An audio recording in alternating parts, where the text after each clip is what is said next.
भारत के भुवनेश्वर शहर में एक हॉस्टल जो बाहर से तो बिल्कुल आम सा लगता है, पर उसके एक कमरे में एक ऐसा राज दफन है जो सुनकर सच में रूह कांप जाती है।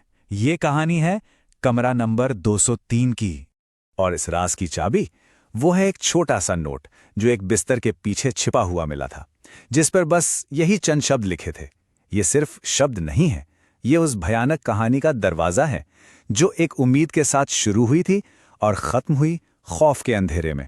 तो चलिए उस दरवाजे को जरा खोल कर देखते हैं। कहानी की शुरुआत होती है अनन्या से, एक इंजीनियरिंग स्टूडेंट फाइनल ईयर में, आंखों में बड़े शहर में इंटर्नशिप करने के सपने, एक नई जिंदगी की शुरुआत। पर उसे क्या पता था कि ये शहर उसे एक ऐसा स्वागत देने वाला है जिसे वो शायद ही कभी भूल पाए।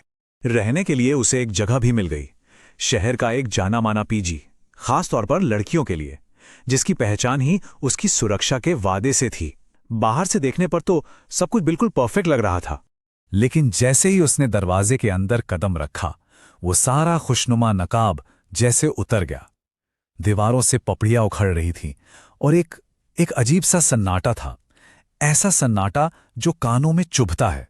पीजी की मालकिन, आवाज तो बहुत मीठी थी पर आंखों में एक अजीब सी सख्ती। उसने अनन्या को दूसरी मंजिल के एक कमरे की चाबियां दी, कमरा नंबर 203। कमरे के अंदर घुसते ही जो पहली चीज अनन्या को महसूस हुई वो थी एक ठंड। कोई मामूली ठंड नहीं, एक अजीब हड्डियों तक को कंपा देने वाली ठंड। और ताज्जुब की बात यह थी कि खिड़कियां बंद थीं, कोई एसी भी नहीं चल रहा था। अनन्या की पहली रात तो जैसे तैसे बेचैनी में गुजर गई, पर उसे जरा भी अंदाजा नहीं था कि अगली सुबह से उसकी जिंदगी में अजीब और डरावनी घटनाओं का एक ऐसा सिलसिला शुरू होने वाला है जो उसे हिलाकर रख देगा। शुरू में तो ये सब छोटी मोटी अजीब बातें लगीं, जैसे बाथरूम का शावर अपने आप चलने लगना या कमरे की लाइटों का टिमटिमाना, लेकिन बहुत जल्द ये सिलसिला कहीं ज्यादा खौफनाक हो गया। और फिर एक रात, आधी रात के वक्त, जब सब शांत था, एक आवाज ने सीधे उसके कानों में फुसफुसाया, ये जगह छोड़ दो और कभी वापस मत आना। कांपते हाथों से जब उसने बत्ती जलाई, कमरा बिल्कुल खाली था। अब ये सिर्फ बेचैनी नहीं थी, ये खालिस डर था। अगली सुबह जब अनन्या ने हिम्मत करके ये सब मालकिन को बताया, तो उसने बड़ी शांति से इसे नए शहर और नौकरी का तनाव बताकर टाल दिया। हाँ, उसने एक दूसरा कमरा देने की बात जरूर की। ऐसा लगा जैसे वो कुछ जानती थी पर बताना नहीं चाहती थी। लेकिन इससे पहले कि अनन्या कमरा बदल पाती, उसकी नई रूममेट आ गई, इप्सिता। और इप्सिता वो उस कमरे के बारे में कुछ ऐसा जानती थी जो अनन्या के डर को हकीकत में बदलने वाला था।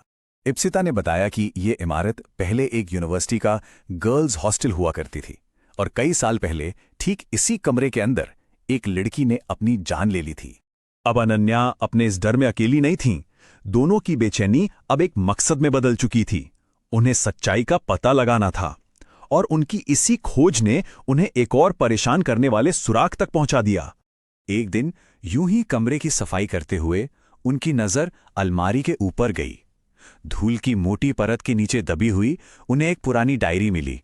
डायरी के कवर पर नाम लिखा था प्रिया दास। जैसे ही उन्होंने नमी से चिपके हुए पन्नों को एक एक कर पलटना शुरू किया, एक भूली बिसरी दर्दनाक कहानी उनके सामने खुलने लगी।